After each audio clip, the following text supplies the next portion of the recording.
Capítulo 14. Posibilidades.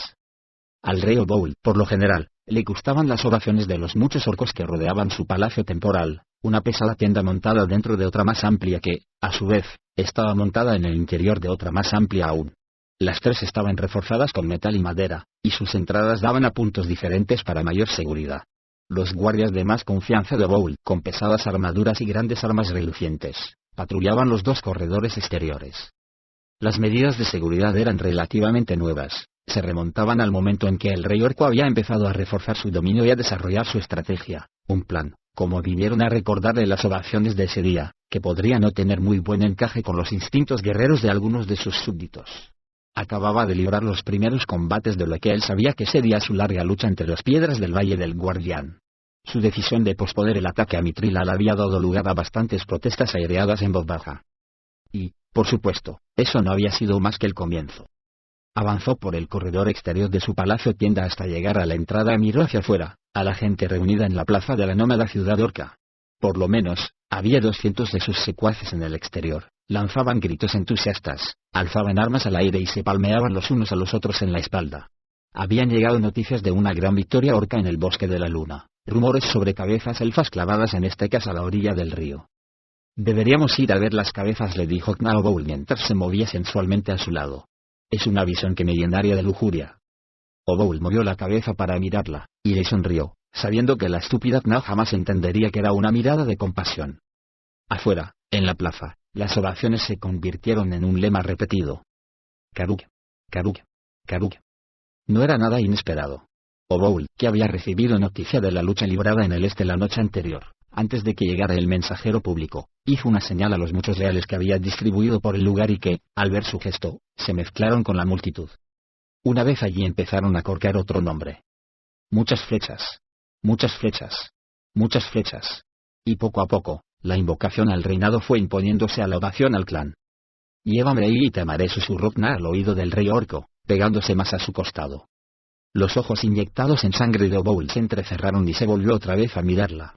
La cogió por el pelo y le echó la cabeza hacia atrás para que pudiera ver la intensidad de su expresión. Se le vinieron a la mente aquellas cabezas de elfo de las que había oído hablar, expuestas sobre altas picas, y su sonrisa se hizo más ancha al pensar en sumar la de Kna a la hilera de aquellas. Confundiendo su intensidad con interés, la consorte sonrió y se ciñó más a él. Con una fuerza casi sobrehumana, Oboul la arrancó de su lado y la tiró al suelo. Se volvió hacia la plaza y se preguntó cuántos de sus secuaces, de aquellos a los que ahora no tenía delante, sumarían la consigna de muchas flechas a las ovaciones del clan Karuk cuando la noticia de la victoria se difundiera por todo el reino. La noche era oscura, pero no para los ojos sensibles de Tosunango, acostumbrados a la negrura del antípoda oscura. Se agazapó junto a una grieta en la roca y miró la corriente argentada y serpenteante del río Surubrín, y con más atención a la fila de estacas plantadas a la orilla.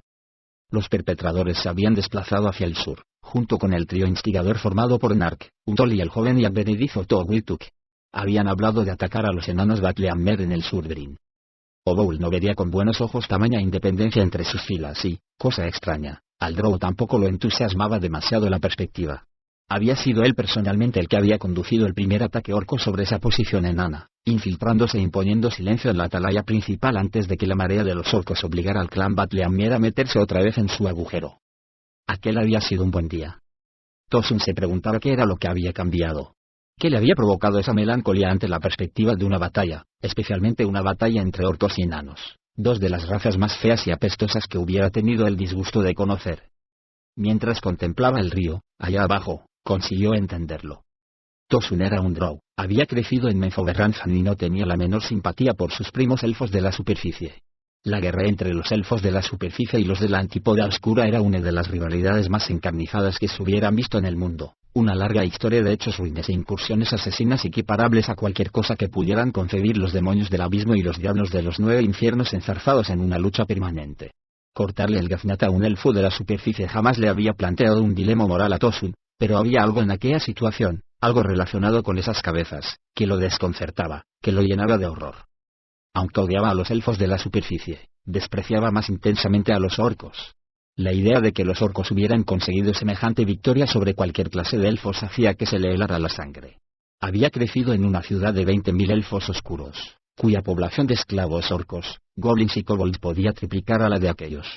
¿Acaso habría entre ellos un clan Karuk dispuesto a exponer en picas las cabezas de los nobles de la casa Barrison del Largo, o incluso de la casa Wainre? Desechó la idea por absurda, y se recordó que los elfos de la superficie eran más débiles que sus parientes Drows. Ese grupo había caído ante el clan Karuk porque se lo merecía, porque eran débiles, o necios, o ambas cosas. O al menos eso era lo que Tosun se decía una y otra vez, esperando encontrar en ello un sosiego que la razón no podía proporcionarle. Miró hacia el sur, donde los pendones del clan Karuk habían desaparecido engullidos por el irregular paisaje y por la oscuridad. Fuera lo que se dijera mentalmente sobre la matanza en el bosque de la luna, muy dentro de sí mismo, en lo hondo de su corazón y de su alma, Tosun esperaba que Yrgut y sus secuaces tuvieran todos una muerte horrible. El sonido de las gotas de agua acompañaba la marcha hacia el este de la carreta desde Nesme, mientras el día templado decaía ante el embate de la noche, que se anunciaba helada. Varias veces el carretero había mascullado protestas por las roderas llenas de barro, e incluso había llegado a desear que la noche fuera fría. Si la noche es templada, acabaremos andando, advirtió varias veces. Catti apenas lo oía, y a duras penas notaba la suave sinfonía del deshielo a su alrededor. Iba sentada sobre el fondo de la carreta, con la espalda apoyada en el asiento del carretero y la vista fija en el oeste, que iban dejando atrás. Wulfgar estaba por allá, alejándose de ella. Alejándose para siempre, según se temía. Estaba muy enfadada, resentida. ¿Cómo podía abandonarlos con un ejército de orcos acampado en las inmediaciones de Mithril Hall? ¿Qué motivo podía tener para querer abandonar a los compañeros del salón? ¿Y cómo podía marcharse sin decir adiós a Bruenor, Drift y Regis? Su mente daba vueltas una y otra vez a esas preguntas y a otras, tratando de encontrar sentido a todo esto, tratando de acomodarse a algo que no podía controlar. No era así como deberían haber sido las cosas. Había tratado de decírselo a Wulfgar, pero su sonrisa, tan segura y serena, la había desarmado antes de que pudiera plantearlo siquiera. Volvió mentalmente al día en que Wulfgar y ella habían salido de Mithril Hall hacia Luna Plateada. Recordó las reacciones de Bruenor y de Drift, se dio cuenta de que habían sido demasiado emotivas en el caso del primero y demasiado estoicas en el del segundo. Wulfgar se lo había dicho a ellos. Les había dicho adiós antes de que se pusieran en marcha, ya fuera de una manera explícita o de forma sugerida e ineludible. No había sido una decisión impulsiva fruto de alguna revelación que lo hubiera asaltado por el camino. En el rostro de Catti apareció un súbito gesto de enfado, contra Bruenor y, sobre todo, contra Drift. ¿Cómo era posible que lo supieran y no le hubieran dicho nada?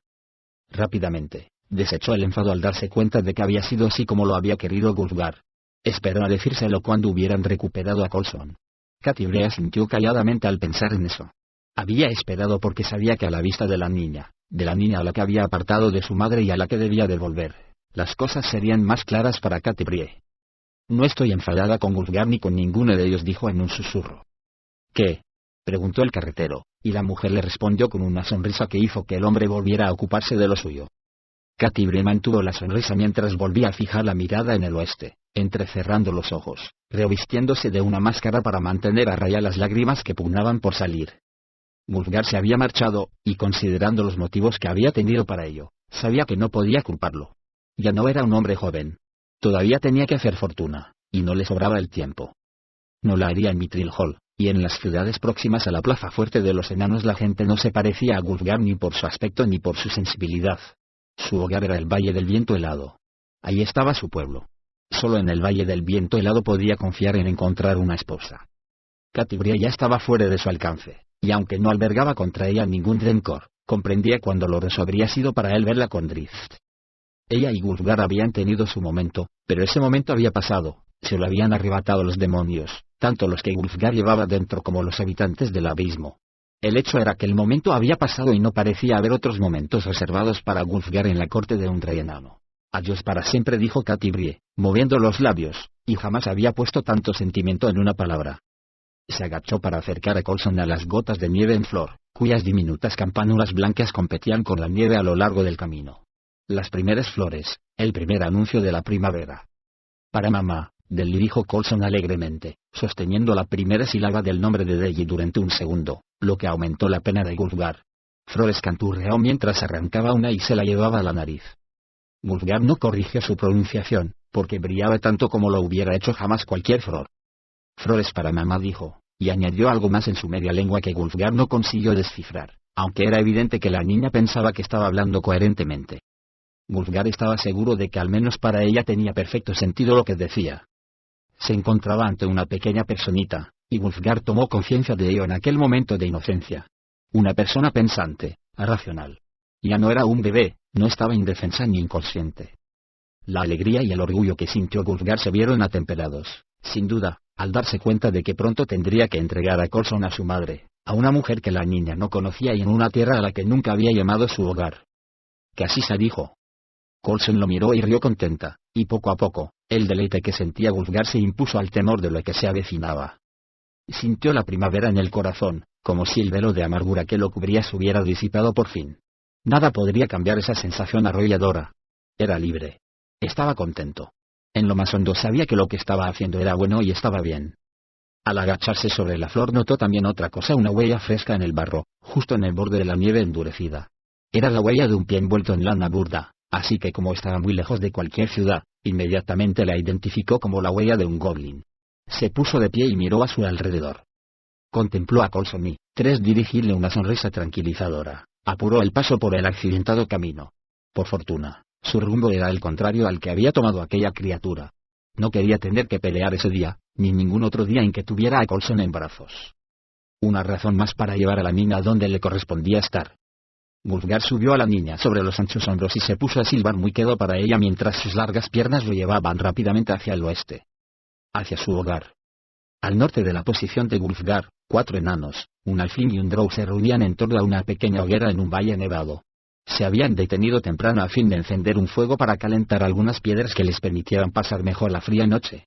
Después de frotarse fuertemente las manos sobre las ágiles llamas anaranjadas, Torgar, Cordio y Tibuledorf se dispusieron a buscar las piedras.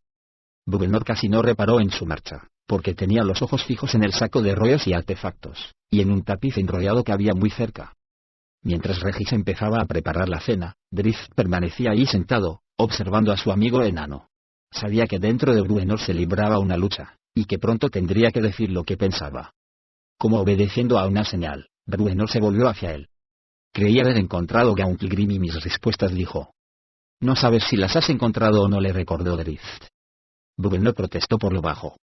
No era Gauntlegrim, elfo. No responde a las leyendas sobre el lugar. Ni tampoco a ninguna historia que haya oído jamás. Probablemente no, concedió el drow. No era ningún lugar del que haya oído hablar jamás. Lo que podría resultar incluso más importante, dijo Drizzt. Va. Resopló Bruenor con escaso entusiasmo. Un lugar de acertijos y ninguno de ellos relacionado con las respuestas que buscaba. Son lo que son. ¿Y eso qué viene a ser? Es de esperar que lo revelen los escritos que hemos encontrado. Va. Protestó Bruenor en voz más alta, desechando con un gesto de las manos el saco de rollos. Voy a buscar una piedra para calentar mi cama, dijo en voz baja, poniéndose en marcha, y para darme de cabezadas contra ella. Las últimas palabras hicieron brotar una sonrisa en la cara de Drizzt, al recordarle que Bruenor seguiría las claves ahí donde condujeran, fueran cuales fueran las implicaciones. Tenía gran fe en su amigo. Está asustado, dijo Regis en cuanto el enano se perdió de vista. Y tiene motivos, respondió Drizzt. Están en juego los mismísimos cimientos de su mundo. ¿Qué crees que encontraremos en esos rollos?, preguntó Regis. Drizzt se encogió de hombros. ¿Y esas estatuas?, prosiguió Regis sin arredrarse. Orcos y enanos, y no batallando. ¿Qué significa? ¿Son una respuesta para nosotros? ¿O apenas otra pregunta? Drizzt se quedó sopesando aquello un momento, y mientras respondía, afirmaba con la cabeza. Posibilidades, dijo. Una guerra dentro de otra. Una guerra dentro de otra. Construimos nuestros días, rato a rato, semana a semana, año a año. Nuestras vidas van adoptando una rutina, y llegamos a odiar esa rutina. Previsiblemente, por lo que parece, es una arma de doble filo, comodidad de hastío. Nos desvivimos por ella, la construimos y, cuando la encontramos, la rechazamos. Esto se debe a que si bien el cambio no siempre es crecimiento, el crecimiento siempre hunde sus raíces en el cambio. Una persona acabada, al igual que una casa acabada, es algo estático. Agradable tal vez, o hermoso o admirable, pero ya no resulta estimulante. El rey Bruenor ha llegado a la cumbre, al pináculo, a la realización de todos los sueños que podría tener un enano. Y sin embargo, el rey Bruenor ansía el cambio, aunque rechazaría la frase así enunciada, admitiendo solo su amor por la aventura. Ha encontrado su lugar y ahora busca constantemente motivos para abandonar ese puesto. Busca porque dentro de sí sabe que debe tratar de crecer. Ser un rey hará que Bruenor envejezca antes de tiempo, como dice el antiguo proverbio. No toda la gente está poseída por esos espíritus. Algunos desean la comodidad de la rutina, la seguridad que da la obra de la vida acabada hasta en sus menores detalles, y se aferran a ella. En pequeña escala, se casan con sus rutinas diarias. Los cautiva la predictibilidad. Sosiegan sus infatigables almas en la confianza de haber encontrado su lugar en el multiverso, en la confianza de que las cosas son como deben ser, de que ya no quedan caminos que explorar ni razón alguna para vagar. En mayor escala, esa gente mira con recelo y resentimiento a veces, hasta extremos que desafían la lógica a cualquier persona o cosa que se ponga en el camino de su obra. Una transformación social, un edicto del rey, un cambio de actitud en las tierras vecinas, incluso acontecimientos que nada tienen que ver personalmente con ellos, pueden desencadenar una reacción de disonancia y de miedo. En un principio, cuando Alustriel me autorizó a recorrer las calles de Luna Plateada abiertamente, encontré gran resistencia. Su gente, bien protegida por uno de los mejores ejércitos de toda la Tierra y por una reina cuya capacidad mágica es reconocida mundialmente, no temía a Drift Durden. No, lo que temían era el cambio que yo representaba. Mi mera presencia en Luna Plateada afectaba la estructura de sus vidas, amenazaba su idea de las cosas, era una amenaza para el modo como se suponía que debían ser las cosas. Eso a pesar de que, por supuesto, yo no representaba ningún tipo de amenaza para ellos. Ahorcajadas sobre esa línea que separa la comodidad y la aventura estamos todos. Están los que encuentran satisfacción en lo primero, y los que siempre buscan lo segundo. Supongo, y solo puedo suponer, que los temores de los primeros tienen sus raíces en el temor al mayor de todos los misterios, la muerte. No es casual que los que levantan los muros más gruesos sean por lo general los que están más firme e inamoviblemente asentados en su fe. El aquí y el ahora son lo que son, y la mejor manera se encontrará en la vida futura. Esa proposición es fundamental para las creencias más arraigadas que guían a los fieles, con la advertencia añadida, para muchos, de que la vida futura solo cumplirá su promesa si aquí y ahora permanecen en absoluto acuerdo con los principios rectores de la deidad elegida. Me cuento entre los del otro grupo, el de los que buscan. También Bruenor, evidentemente, porque siempre será un rey insatisfecho. Catibria no puede arraigarse. Nunca brillan tanto sus ojos como cuando los pone en un nuevo camino. E incluso Regis, a pesar de todas sus quejas sobre las incomodidades del camino, vaga, y busca, y combate. Tampoco Wulfgar puede estar encerrado. Ha visto lo que es su vida en Mithril Hall y ha llegado a la conclusión, correcta y dolorosa, de que hay para él un lugar mejor y un camino mejor. Me entristece verlo partir. Durante más de 20 años ha sido mi amigo y compañero, un brazo en el que confiar en la batalla y en la vida. Lo echo muchísimo de menos, todos los días, y sin embargo sonrío cuando pienso en él. Wulfgar se ha marchado de Mithril Hall porque todo lo que este lugar puede ofrecerle se le ha quedado pequeño, porque sabe que en el Valle del Viento Helado encontrará un hogar en el que pueda hacer lo mejor para él y para quienes le rodean. También yo tengo poca fe en terminar mis días en el reino de Bruenor. No es solo el hastío lo que impulsa mis pasos por sendas desconocidas, sino también la firme convicción de que el principio rector de mi vida debe ser la búsqueda, no de lo que es, sino de lo que podría ser. Contemplar la injusticia o la opresión, la pobreza o la esclavitud, y encogerse de hombros impotente, o lo que es peor, retorcer la palabra de un Dios para justificar esos estados, es anatema para el ideal, y para mí, el ideal se consigue solo si se busca. El ideal no es un regalo de los dioses, sino una promesa que nos hacen. Tenemos la razón. Tenemos la generosidad. Tenemos simpatía y empatía. Tenemos dentro de nosotros una naturaleza mejor, y es una naturaleza que no puede confinarse en los muros construidos de nada que no sea la concepción del propio cielo. Dentro de la lógica misma de esa naturaleza mejor, no puede encontrarse una vida perfecta en un mundo que es imperfecto. Por eso, nos atrevemos a buscar. Por eso, nos atrevemos a cambiar. Ni siquiera la conciencia de que no llegaremos al cielo en esta vida es excusa para refugiarnos en la comodidad de la rutina. Porque es en esa búsqueda, en ese deseo continuo de mejorarnos y de mejorar el mundo que nos rodea, cuando recorremos el camino de la ilustración, cuando llegamos en un momento dado a acercarnos a los dioses con la cabeza baja, en señal de humildad, pero con la confianza de haber hecho el trabajo de ellos, de haber tratado de elevarnos y de elevar nuestro mundo a sus elevados niveles, a la imagen del ideal. Drift Durden. Capítulo 15. Crisis convergentes. Caballos mágicos al galope. El fogoso carro trazaba una línea de fuego en el ciclo que precedía al amanecer. Las llamas se agitaban con el viento que le impulsaba, pero esas llamas no quemaban a las ocupantes. De pie junto a Alustriel, Catibria sentía realmente ese viento. Su pelo cobrizo flotaba desordenado, pero la mordacidad de la brisa quedaba mitigada por la calidez del carro animado de Alustriel. Se dejó llevar por aquella sensación, permitió que el aullido del viento sofocara también sus pensamientos. Durante un breve momento fue libre de existir, sin más, bajo las últimas estrellas titilantes, con todos sus sentidos consumidos por la extraordinaria naturaleza del viaje. No vio la línea argentada del Surbrin que se aproximaba, y solo tuvo una vaga conciencia de estar perdiendo altitud cuando Alustriel hizo que el fantástico carro rozara casi el agua y se detuviera, por fin, en tierra, ante la puerta oriental de Mithril Hall.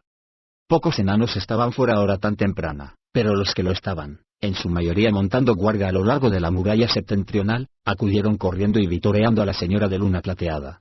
Por supuesto que sabían que era ella, pues su carro los había honrado varias veces con su presencia a lo largo de los últimos meses. Sus ovaciones cobraron aún más intensidad al ver a la pasajera de Alustriel, la princesa de Mithril Hall. Bien halladas fue el saludo con que las recibió más de uno de los pequeños barbudos. El rey Bruenor no ha regresado aún, dijo uno, un anciano de pelo entrecano que se cubría con un parche la cuenca del ojo que había perdido junto con la mitad de su gran barba negra. Catibrie sonrió al conocer al leal inglés M.C. Ruft, que había llegado a Mithril Hall con Thorgaran Versticker. Debe de estar por llegar. Eres bienvenida y encontrarás toda la hospitalidad que mereces en Mithril Hall, ofreció otro enano. Es una oferta sumamente generosa, dijo Alustriel, que se volvió y miró hacia el este mientras continuaba. Más de los míos, magos de luna plateada, llegarán a lo largo de la mañana en todo tipo de transporte aéreo, algunos autopropulsados, otros cabalgando sobre moscas de ébano, 2 en escobas y otros sobre una alfombra. Espero que vuestros arqueros no los derriben. ¿Moscas de ébano?, inquirió Singles. ¿Quieres decir montados sobre bichos? Grandes bichos, dijo Catibrie. Tendrán que serlo. Venimos provistos de conjuros de creación, porque queremos ver el puente sobre el Surbrin abierto lo antes posible, explicó Alustriel, por el bien de Mithril Hall y de todos los bellos reinos de la marca argentea. Más bienvenidos seréis entonces, bramó Singles, y propició una ovación más. Catibrie se aproximó al borde trasero del carro, pero Alustriel la sujetó por el hombro. Podemos volar hacia el oeste y buscar al rey Bruenor, ofreció. Catibrie se tomó un momento y miró hacia ahí, pero negó con la cabeza. Volverá enseguida, estoy segura, dijo. Catibrie aceptó la mano que le ofrecía Singles y permitió que el enano la ayudara a bajar al suelo. Singles acudió inmediatamente a Alustriel y la ayudó también a ella, y la dama, aunque no estaba herida como Catibrie, aceptó graciosamente. Se apartó del carro e indicó a los demás que hicieran lo propio. Alustriel podría haber despedido simplemente al llameante carro y a los caballos hechos de fuego mágico. Deshacer su propia magia era fácil, por supuesto, y tanto el fogoso tiro como el carro hubieran destellado un instante antes de desvanecerse en las sombras, dejando un soplo de humo flotando hasta desaparecer en el aire. Pero Alustriel llevaba años usando ese conjuro particular y le había dado su toque personal, tanto en lo relativo a la construcción del carro como al tiro y a la disipación de la magia. Imaginando que a los enanos les vendría bien algo que les levantara el espíritu, la poderosa maga realizó la variación más impresionante de disipación. El tiro de caballos se linchó y retrocedió, lanzando remolinos llameantes por los feroces hollares. Todos a una, se elevaron en el aire, en línea recta, arrastrando con ellos el carro. A unos 6 metros del suelo, los numerosos vínculos de fuego que mantenían la forma unida se partieron y lanzaron zarcillos rojizos en todas direcciones, y cuando llegaron a su límite, estallaron con explosiones ensordecedoras. Una lluvia de chispas cayó por todas partes. Los enanos emitieron exclamaciones de deleite, y Catibrie, a pesar de su pena, no pudo reprimir una risita. Cuando terminó unos instantes después, en sus oídos sonaban los ecos de las réplicas, y todos parpadeaban ante los brillantes destellos. Catibrie le dedicó una sonrisa de agradecimiento a su amiga y Auriga. Era justo el encantamiento que necesitaban, susurró, y Alustriel respondió con un guiño. Ambas entraron juntas en Mithril Hall. A primera hora del día siguiente, Singles se encontró otra vez desempeñando el papel de anfitrión oficial en la puerta oriental de la sala, ya que fue el primero en toparse con los 6 aventureros que volvían del lugar al que Bruenor había dado el nombre de Gauntlegrim. El viejo enano de Mirabar había encabezado la guardia nocturna y estaba distribuyendo tareas para el día, tanto a lo largo de las fortificaciones sobre la estribación montañosa del norte como en el puente. No siendo ajeno a la labor de los magos, Singles advirtió repetidamente a sus muchachos que se mantuvieran apartados cuando el grupo de Alustriel saliera a hacer sus conjuros. Cuando se difundió la noticia de que el rey Bruenor y los demás habían vuelto, Singles se dirigió rápidamente hacia el sur para salir a su encuentro.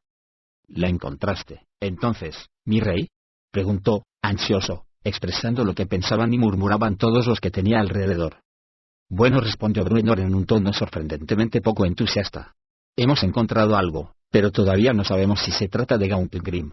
Señaló el gran saco con que venía cargado Thorgar y el tapiz enrollado que llevaba Cordio al hombro. Tenemos algunas cosas para que Nanfofle y mis eruditos les echen un vistazo. obtendremos nuestras respuestas. Tu chica ha vuelto, explicó Singles. Alustriel la trajo volando en su carro de fuego.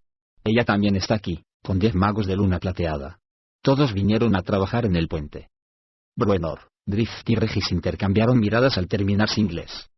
¿Solo mi chica?, preguntó Bruenor. Con la dama. Bruenor miró a Singles. Wulfgar no ha vuelto con ellas, dijo el enano de Mirgar. Catibre no dijo nada al respecto, y no pensé que me correspondiera a mí preguntar. Bruenor se volvió hacia Drift. Se ha marchado hacia el oeste, dijo el drow en voz baja, y Bruenor, sin pensarlo, se volvió en esa dirección y asintió con la cabeza. Llévame a donde está mi chica, indicó Bruenor, dirigiéndose a paso rápido a la puerta oriental de Mithril Hall.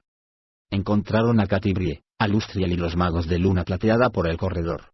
Todos ellos habían pasado la noche en la zona más oriental de la sala. Tras un rápido y educado intercambio de saludos, Bruenor se disculpó con la dama, y Alustriel y sus magos se alejaron con celeridad y se encaminaron hacia el puente sobre el Surdrin. ¿Dónde está Wulfgar?, le preguntó Bruenor a Catibre cuando solo quedaban ellos dos, además de Drift y Regis. De sobra lo sabes. ¿Encontrasteis a Coulson, entonces? La mujer asintió. Y la fue a llevar a casa, afirmó Bruenor. Otro movimiento de cabeza. Me ofrecí a acompañarlo, explicó Catibre, echando una mirada a Drift, y se sintió aliviada al ver que él recibía la noticia con una sonrisa. Pero no quiso. Porque el muy tonto no va a volver, dijo Bruenor. Escupió y se marchó a grandes zancadas. Maldito tonto, hijo de un orco descomunal. Drift le hizo una seña a Regis para que lo acompañara, y el alfil asintió y salió presuroso. Creo que Bruenor tiene razón, dijo Catibre, y meneó la cabeza negando inútilmente. A continuación, corrió hacia Drift y le dio un fuerte abrazo y un beso. Apoyó la cabeza en su hombro, manteniendo el abrazo y tratando de contener las lágrimas. Él sabía que no era probable que Wulfgar volviera, dijo Drift en un susurro. Catibre puso distancia entre ambos para mirarlo. Y tú también, pero no me lo dijiste, dijo. Así lo quiso Wulfgar. No estaba seguro del rumbo que tomaría, pero no quería pasarse todo el camino hasta Luna Plateada o más allá hablando de ello. De haberlo sabido antes, a lo mejor podría haber hecho que cambiara de idea, protestó Catibre. Drift la miró con impotencia. A razón de más para no decírtelo. ¿Te parece bien la elección de Wulfgar? Creo que no me corresponde a mí decir si está bien o no, dijo Drift con un encogimiento de hombros. ¿Crees que es correcto dejar a Bruenor en este momento de...? Es un momento tan bueno como cualquier otro. ¿Cómo puedes decir eso? Wulfgar es de nuestra familia, y acaba de marcharse. Como lo hicimos tú y yo hace años, después de la guerra de los Drows, cuando Wulfgar fue apresado por Leotlol, le recordó Drift. Teníamos ansias de recorrer el mundo, y eso hicimos, y dejamos a Bruenor en Mithril Hall durante 6 años. El recuerdo de aquello pareció desinflar un poco el enfado de la mujer. Pero ahora Bruenor tiene un ejército de orcos a la puerta, protestó, aunque con mucho menos entusiasmo. Un ejército que probablemente permanecerá ahí durante años. Wulfgar me dijo que no veía futuro para él aquí. Y realmente, ¿qué hay para él en este lugar? Sin esposa, sin hijos. Y le causará dolor vernos a nosotros. Es probable, dijo Drift, asintiendo. Me lo dijo. ¿Y ahora llevas la carga de la culpa? Catibre se encogió de hombros. No es propio de ti, dijo Drift. La estrechó una vez más y suavemente le acomodó la cabeza sobre su hombro. Es Wulfgar quien tiene que elegir su camino. Tiene familia en el Valle del Viento Helado, si es ahí donde decide ir. Ahí tiene a su gente. ¿Quieres negarle la posibilidad de encontrar el amor?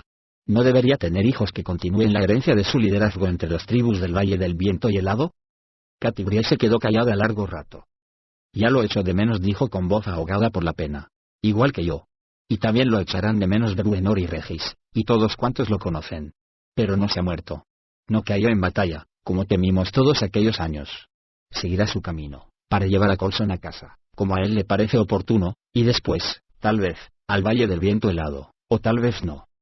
Es posible que cuando esté lejos llegue a darse cuenta de que Mithril Hall es realmente su casa y vuelva a las salas de Bruenor. O tal vez tome una nueva esposa y vuelva con ella, lleno de amor y libre de recuerdos dolorosos.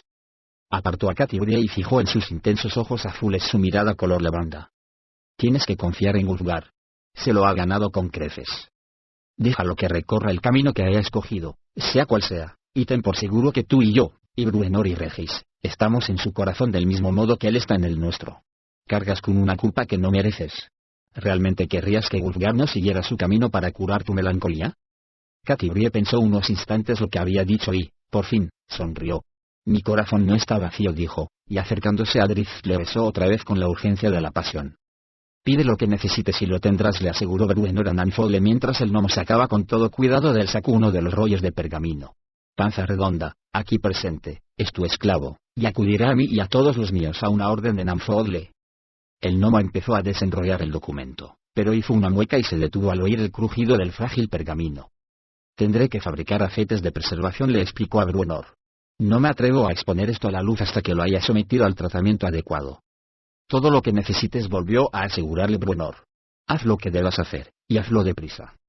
¿Cómo de deprisa? El gnomo parecía un poco desconcertado por la petición. Alustriel está aquí ahora, dijo Bruenor. Va a estar trabajando en el puente durante unos días, y creo que si esos pergaminos dicen lo que yo creo que dicen, estaría bien que ella volviera a Luna Plateada meditando sobre las revelaciones. Pero Nanfole le meneó la cabeza. Me llevará más de un día preparar las pociones, y eso suponiendo que cuente con los ingredientes necesarios. Miró a Regis. La base es guano de murciélago. Estupendo, farfulló el alfling. Lo tendremos o lo conseguiremos, le prometió Bruenor. De todos modos, me llevará más de un día prepararlo, dijo Nanfole, y tendrán que pasar 3 días para que penetre en el pergamino, por lo menos 3. Más bien creo que tendrán que ser 5. O sea que 4 días en total, dijo Bruenor, a lo que el gnomo asistió. Y eso solo para preparar el pergamino antes de que pueda examinarlo, se apresuró a añadir Nanfole. Me podría llevar 10 días descifrar la escritura antigua, incluso con mi magia. Bah, seguro que lo harás más deprisa. No puedo prometerlo. Lo harás más deprisa, insistió Bruenor, cuyo tono tenía menos de alentador que de exigente. Guano, le dijo a Regis, y volviéndose, abandonó la habitación. Guano, repitió Regis, mirando a Nanfole con impotencia. Y aceite del que usan los herreros, dijo el gnomo. Sacó otro rollo del saco y lo colocó al lado del primero. Después, puso los brazos en jarras y lanzó un gran suspiro. Si entendieran lo delicada que es la tarea no serían tan impacientes, dijo, más para sus adentros que para el alfling.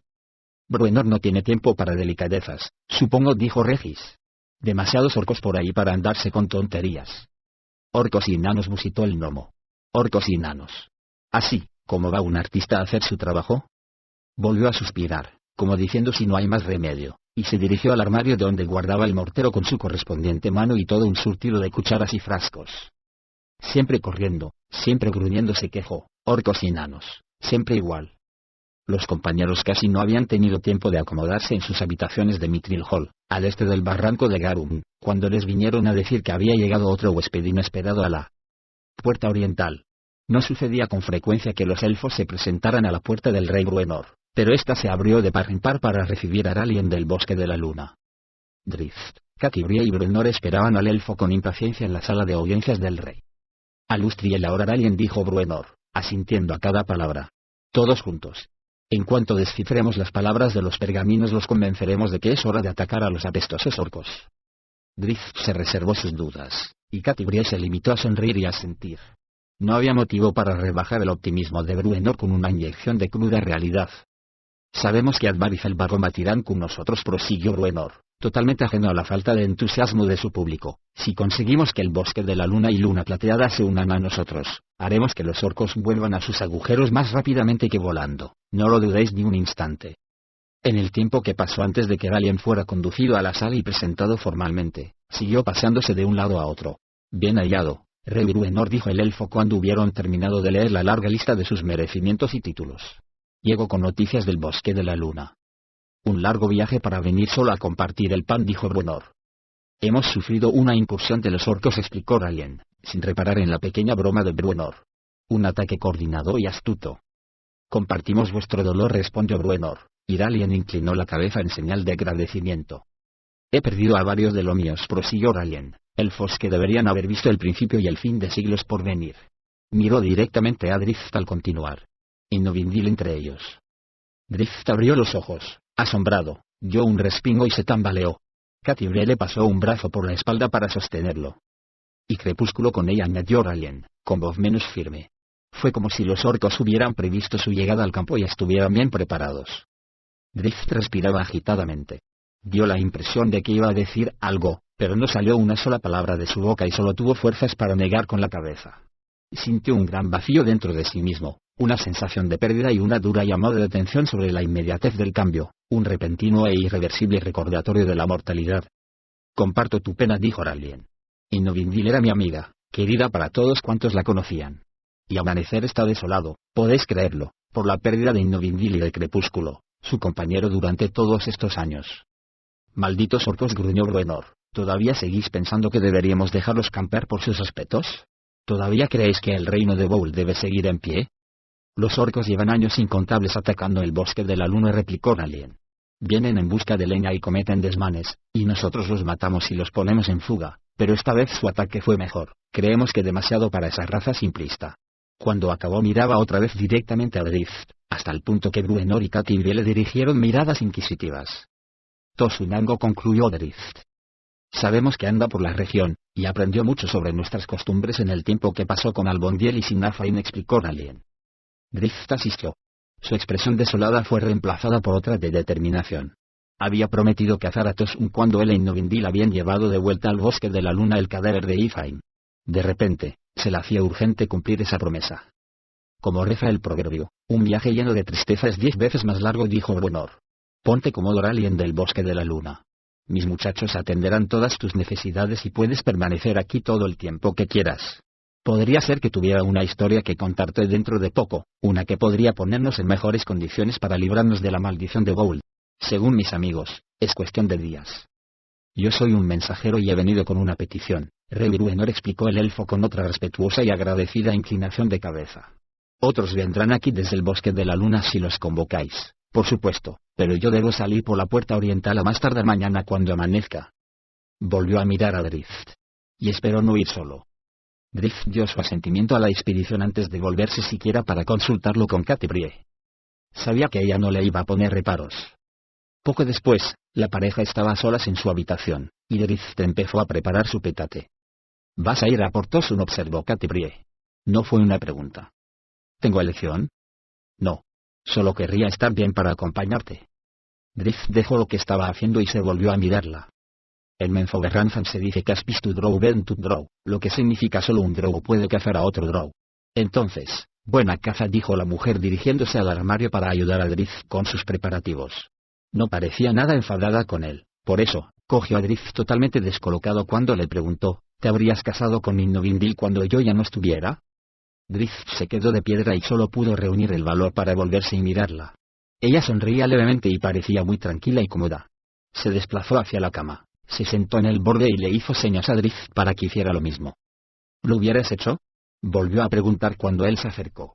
Innovindil era muy bella, en cuerpo y alma. No es algo que me haya planteado, dijo Drift.